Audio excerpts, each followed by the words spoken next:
몇 가지 준비를 해봤는데요. 첫 번째는 이제 퇴직 공무원입니다. 우리나라가 지금 청년 실업률 얘기를 많이 하는데 사실은 청년 실업자는요, 그 취직이 좀 늦어져도 아버지 어머니가 먹여 살려요. 심각한 것은 장년 실업입니다. 50대, 60대에 퇴직하신 분들. 근데 이분들이 결혼이 좀 늦다 보니까 요즘은 60에 퇴직을 해도 자녀들이 결혼을 하기 전이에요, 대부분이. 그러면 이제 가정이 파괴될 수 있습니다. 그런데 통일이 되면은 독일의 경우에 어떻게 했냐면은 동독 지역에 많은 공무원이 가야 되는데 교통도 불편하고 그쪽에 가족들하고 같이 갈 수도 없고 하니까 안 가요. 안 가려고 하니까 월급도 더 줘야 되고 또 승진의 인센티브도 줘야 되고 이렇게 해서 억지로 보냈어요. 그런데 우리는 사실은 요즘 다들 건강하잖아요. 그쵸. 그래서 60세에 퇴직을 해도 한 10년, 15년은 더 일을 할 수가 있습니다. 있어요. 예. 그래서 사실은 뭐 저는 이제 제가 희망사항은 정부에서 좀 그런 일을 했으면 좋겠는데 퇴직 공무원들 중에 나는 통일되면 북한에 가서 월급은 좀 덜 받더라도 연금 받으니까 가서 공무원으로 봉사를 하겠다 하는 분들을 이렇게 좀 뽑아놨으면 좋겠어요. 그러면 이제 그 자녀들 입장에서는 우리 아버지가 통일되면 북한에 가서 이렇게 공무원 활동을 계속할 수 있을 거야라고 생각을 하게 되고 그러면 또 통일에 대한 젊은이들의 관심이 늘어나죠. 또 집안일이 되기도 하니까.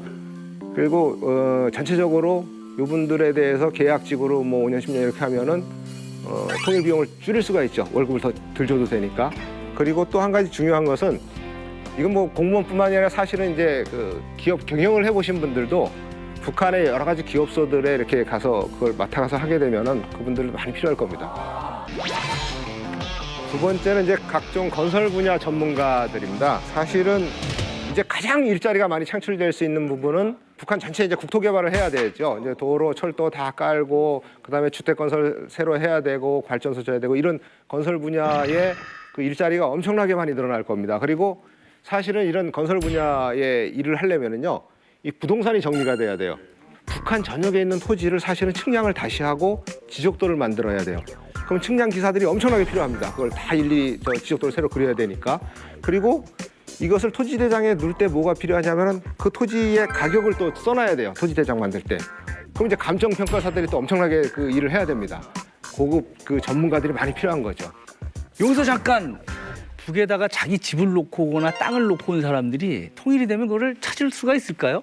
그 되게 어려운 문제입니다. 독일의 경우에는 부동산을 어떻게 처리했냐면요. 소련 그 점령기 때, 군정기 때 그때 이렇게 뺏긴 땅은 그냥 놔뒀고요. 그다음에 동독 정권이 들어선 이후에 동독 정권이 이렇게 몰수해간 토지는 원주인들한테 다 돌려주도록 했어요. 그러니까 원주인들이 동독 가가지고 동독 주민 살고 있는데 어느 날 갑자기 이거 내 집이니까 내놔라 하니까 주민들 간의 갈등도 생기고 두 번째는 개발하려고 보니까 이 땅들이 전부 다 소송이 붙어 있는 거예요. 개발이 안 됩니다. 그래서 우리의 경우에는 원주민한테 돌려주지 말고 그냥 그 사람들한테 보상을 해주는 게 어떠냐 하는 의견도 있고 또 한편에서는 그 독일이 사실은 그 원주민한테 돌려준 이유가 뭐냐면은 그 뺏긴 땅에 대해서 보상을 하려고 보니까 비용이 너무 많이 들어가는 거예요.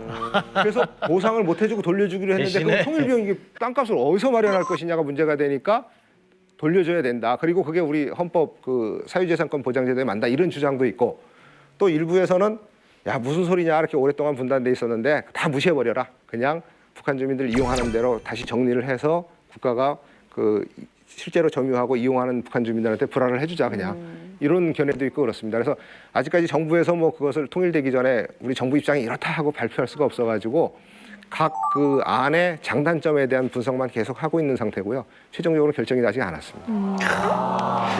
여기서 추가 질문이 하나 있는데요. 남한에 내려와서 북한 분들이 굉장히 생활력이 강하셔서 어마어마한 재산을 모은 분들이 많아요. 근데 그런 분들이 간혹 북한에 핏줄을 남겨놓고 오신 분들이 있거든요. 통일이 되면 이분은 돌아가셨지만 재산은 남아있단 말이에요. 그 자손이 핏줄이라고 와갖고 재산을 분할을 요구하면 이거 가능한 겁니까? 얼마 전에 있지 않았어요? 실제로 소송이 있었습니다. 북한에서 내려오신 분이 북한에 일부 처하고 자녀들이 있었고 그중에 이제 딸만 데리고 내려와서 여기서 재혼을 해서 또 자녀를 낳고 그 의사로서 엄청난 그 재산을 모았어요. 근데 이제 새엄마하고 배다른 동생들하고 이렇게 재산을 나누게 되니까 북한 쪽에 연락을 해가지고 동생들이 남한에 있는 변호사를 선임해서 내 몫의 재산을 내놔라고 소송을 했습니다. 그렇게 소송이 돼가지고 이 뭐 몇십억, 몇백억 되는 이 돈이 북한으로 가면 안 되잖아요. 이 돈이 북한으로 만약에 보내주게 되면은 북한 당국에서 그런 사람 다 찾아가지고 소송을 하겠죠. 그래서 2012년도에 그 남북 주민 사이의 가족 관계와 상속 등에 관한 특례법이라는 법을 만들었습니다. 정부에서. 그 재산 상속권을 인정을 해주는데 북한에 돈을 보내려면은 필요 최소한의 치료비랄지 최소한의 생계비 이런 것만 보낼 수 있게 법을 만들고 그 보내는 것도 법무부 장관과 통일부 장관 승인을 받아서 보내게끔 만들어놨어요. 그러니까 근데 땅 같은 거는 여기 상속받은 게 있잖아요. 그러면 그 사람들 북한에 있는 그 상속인 명의로 등기를 합니다. 등기를 하고 다만 와서 행사를 못 하니까 그것을 법원에서 변호사 같은 사람들을 재산관리인으로 선임을 해서 통일되거나 이 사람이 가져갈 수 있을 때까지 그 재산을 관리하게 만들어놨어요. 세 번째 볼까요? 네. 세 번째는 부동산 중개업자입니다. 그렇지. 북한 헌법에 거주 이전의 자유가 있어요. 헌법에. 근데 실제로는 안 되죠, 그게. 네, 거주 이전의 자유가 사실상 없습니다. 그냥 수도 평양시 관리법이라는 법이 있어요. 평양시 외곽에 사는 사람이 평양시 중심으로 가는 것도 국가 승인 없으면 못 들어갑니다. 이사를 못 해요. 그런데 통일이 되고서 거주 이전의 자유가 보장이 되면은 엄청나게 이사하는 사람들이 많이 생길 거예요. 그 부동산 거래를 하는데 이 중개를 누군가 해야 되거든요. 그래서 부동산 중개업자들의 일거리가 이제 계약을 다 써야 되니까 상당히 늘어나겠죠. 지금 신 기자님이 흐뭇하게 이렇게 미소 짓고 계시는데 제가 볼 때는 신 기자님이 분명히 빨리 알려주세요. 갖고 오셨어. 경험하실 것 같아. 자, 어떤 겁니까? 저런 직업을 꿈꾸고 북으로 가시는 분들을 교육하는 일을 하려고 그래요. 독특하시네요. 와. 그냥 북한에 간다고 북한 사람들을 가르치고 북한 사람들의 땅을 매매시켜주고 그렇게 될 수 있는 게 아니에요. 그런 그게 알고 가야 공사 차원입니까? 비용을 받으실 겁니까? 저요? 아니 또 사업자니까 또 왜? 아마도 저런 분들을 교육할 사람들이 많이 필요할 거예요. 국가가 저한테 수당을 주겠죠. 그렇죠. 교육 수당을 주겠죠. 아무튼 공짜는 없다. 무조건 받고. 근데 방금 말씀하신 대로 사실은 양쪽의 정서를 다하는 지금 이런 분들이 통일 역할이 되게 클 겁니다. 근데 저 보면 통일후 대박날 직업이 대체로 보면 기성세대네요. 근데 저는 젊은 층의 일자리도 가능하다고 보는 입장이에요. 왜냐하면은 북한은 그냥 한국식으로 개발하면 안 돼요.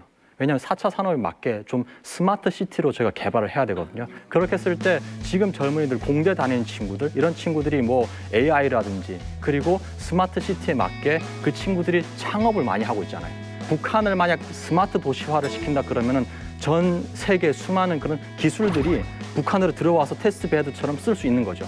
우리가 일자리 창출 차원에서 젊은 친구들한테 꿈을 심어주는 것보다는 우리가 통일됐을 때 너가 이 기술을 가지고 북한에 올라가면 뭘 하겠느냐 한번 생각을 해봐라. 그러면 생각했던 친구들이 나중에 북한에 올라가게 되거든요. 그러니까 백지에다가 이제 새로 그리는 거니까 그렇죠. 굉장히 뭐 일리 있는 말씀이네요.